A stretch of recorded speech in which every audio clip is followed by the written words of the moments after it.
Agaseke k'amakuru mu Karere ngapfunduriwe muri Kongo Kinshasa. Perezida w'inteko ishinga amategeko ya Kongo bwana Vital Kamerhe yakiriye ubusabe bw'abamwe mu badepite akuriye bamusabira kweguzwa kuri uyu mwanya we hamwe na bagenzi be. Ibinyamakuru bya Kongo byavuze ko bwana Vital Kamerhe agihabwa igifurumba kirimo inyandiko zimusabira kwirukanwa. Yasezeranije abaturage ko atazabangamira inzira zemewe n'amategeko, bazabisuzuma babona bikwiye ko yirukanwa ugahambira akagenda. Vital Kamerhe ashinjwa ubushobozi buke mu kuyobora inteko ishinga amategeko ya Kongo Kinshasa no guhengamira kuri guverinoma akabuza inteko kuyigenzura. Ku wa gatatu bwana Kamerhe yatumije biro y'inteko ishinga amategeko ngo ize gutora komisiyo ishinzwe gusuzuma ubwo busabe bwamusabira kweguzwa. Imyanzuro ikazatangazwa mu nteko rusange y'abadepite. Hari ibinyamakuru byavuze ko Vital Kamerhe arimo kwishyura ikiguzi kubera ko atigeze agaragaza aho ahagaze mu mwaka ushize mu mpaka zijyanye n'ivugururwa ry'itegeko nshinga, afatwa nk'aho atagihuza na guverinoma nk'uko bisobanurwa n'uwavuganye na RFI. Wongewe ati yasigaye kureba wishe inyuma yabyo. Icyo cyifuzo kirangajwe imbere Depite Christian Mbindure uhoze mu ishyaka rya UNC rya Vital Kamerhe, winjiye mu ishyaka rya UDPS rya Ikigede. Icyakora ishyaka riri ku butegetsi rikomeza rivuga ko ridahangayikishijwe n'izi mvururu. Ku ruhande rwa Perezidansi ya Kongo ntacyo batangaza nk'uko ibitangazamakuru byinshi bibitangaza, ndetse ngo ku cyumweru Perezida wa Kongo Kidi yahuye na Vital Kamerhe ariko nta cyatangaje ku byo baganiriye. Gusa uwegereye Perezidansi yemeje ko bitaturutse iwabo ibyo gushaka kweguza Vital Kamerhe. Naho Minisitiri w'Ubukungu muri Kongo Kinshasa Daniel Mukoro Samba yatangaje ko kuva mu gukingo k'uyu mwaka nta munyamahanga uzongera gukora ubucuruzi buto muri iki gihugu. Mu nama n'abacuruzi yabereye Kinshasa ku wa kabiri, Minisitiri Samba yasobanuye ko uretse icyemezo gikomorera abanyamahanga cyari kimaze igihe, itegeko rihari abanyekongo gusa ubucuruzi buto ryabayeho kuva mu 1973. Adufite itegeko mu gihugu ryabayeho kuva 1973. Iri tegeko rihari abanyekongo ubucuruzi buto, ariko mu ibarizwa ryaryo ryateje ikibazo. Niyo mpamvu ba minisitiri b'intebe batandukanye bemerera abanyamahanga gukora ubucuruzi buto mu nzego zimwe na zimwe. Uyu mutegetsi yakomeje ati niyo mpamvu kugukomorirwa kwashyizweho kandi kurangirana no gushyinga uyu mwaka muri guverinoma twafashe umwanzuro w'uko kudakomeza. Minisitiri Samba yagaragaje ko mu rwego rwo gukuraho imbogamizi zatewe n'itegeko ryo 1973 hazashyirwaho icyo rizasobanura neza ubucuruzi buto ku buryo nta munyamahanga uzagereza kwinjira mu cyuho agakora ibyo atemerewe. Mu gihe itegeko rishya ritarasohoka ku rutonde rw'ubucuruzi abanyamahanga batemerewe gukora muri Kongo Kinshasa ntiruramenyekana. Igihe rizasohokera nacyo ntikizwi, ariko Minisitiri Samba yaciye amarenga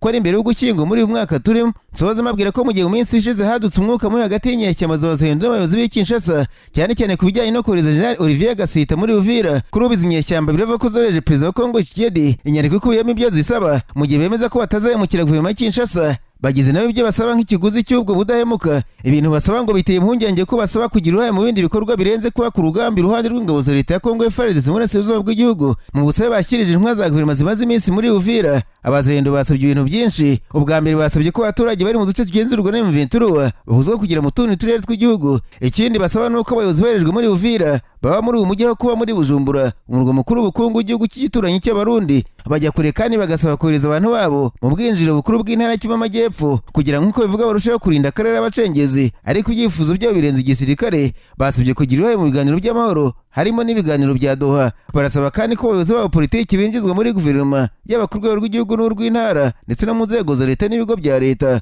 kugira ngo ibyo basaba bikurikiranwe. Basabye ko hashyirwaho umujyanama wihariye ushinzwe ibibazo bya Wazalendo ku rwego rw'igihugu. Kugeza ubu ko bivugwa nta gisubizo barahabwa. Icyakora umwe mu begereye Perezida wa Kongo Kigede yabwiye RFI ko ibyo bisabwa bigomba gukemurwa binyuze mu rwego rushinzwe inkeragutabara. Urwo rwego rwashyizweho 2023 ngo rushyigikire FARDC kandi rugenzure Wazalendo. Ikibazo ngo urwo rwego ntabwo roherezwa muri Uvira kubera iyo mpamvu ibihumbi n'ibihumbi by'Abazalendo bari muri Kivu Amajyepfo bakomeje kwishingikiriza ku bayobozi babo bakunze kudatinya kunenga FARDC. Ubu haribazwa ugenzura Wazalendo mu by'ukuri kandi n'ubukangurambaga bwabo bushobora kugera. Icyo ngo ni ikibazo kiri mu izinyiro rya raporo nyinshi zasubiye mu byumweru bishize n'imiryango itegamiye kuri leta na Loni. Abazalendo ntibakiri ku mirongo y'imbere y'urugamba gusa iruhande rwa FARDC, ubasanga no mu mijyi myinshi minini mito n'imidugudu igenzurwa na Kinshasa kuva Maniema, Kivu Amajyaruguru ndetse no muri Kivu Amajyepfo. Muri Uvira ho baragaragara cyane ndetse barutse kurwanya ko General Olivier Agaseke umuyobozi wungirije w'akarere ka Minuturaga tutwaye igisirikare ka FARDC uherejwe na Perezida wa Kongo atahakorera kubera ko ngo ari umunyamurenge birangira asubiye Kinshasa. Nararanganije amaso ibinyamakuru byandikirwa muri Uganda. Abanyamakuru bakize amakaramu ku mpapuro barandika banatwa bashaka kuba bakandida perezida mutora muri Uganda mu kwezi kwa mbere k'umwaka utaha batangiye gukemangura irya komisiyo y'amatora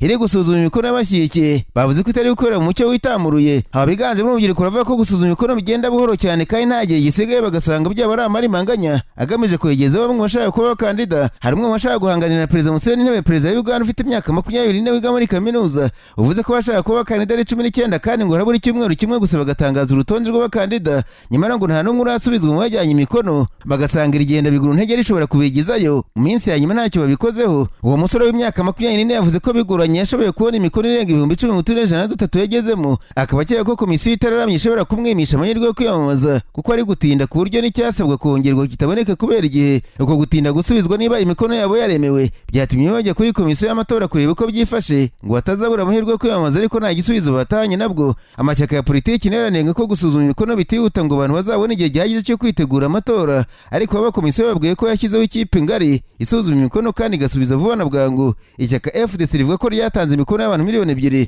ariko ritashubijwe niba yemewe cyangwa se itemewe. Komisiyo y'amatora ya Uganda ivuga ko yakiriye ubusabe bw'abantu 20 bashaka kuba abakandida ku mwanya wa perezida wa Uganda, barimo amashyaka 9 n'abakandida 11 bigenga. Komisiyo y'amatora ivuga ko impamvu batinda ari uko basuzuma niba abantu bose basinye abakandida ari abantu basanzwe bari kuri liste y'itora muri aya matora ari imbere. Naho Dr. Deo Rucyamuzi Kizito wari usanzwe uri inzobere mu kubaga mu bitaro bya KS biri insambye muri Uganda yirukanwe mu kazi zira kuvuga ko aziyamamaza amatora ya perezida ateganyijwe muri Mutarama mu mwaka utaha. Dr. Deo Rucyamuzi Kizito yirukanwe ku itariki ya 16 Nzeri. Ubuyobozi bw'ibitaro bya KS bwavuze ko bwirukanye Dr. Deo Rucyamuzi kuko yafashe uruhande muri politiki kandi ari ibintu bitemewe mu bigo bitanga serivisi z'ubuvuzi.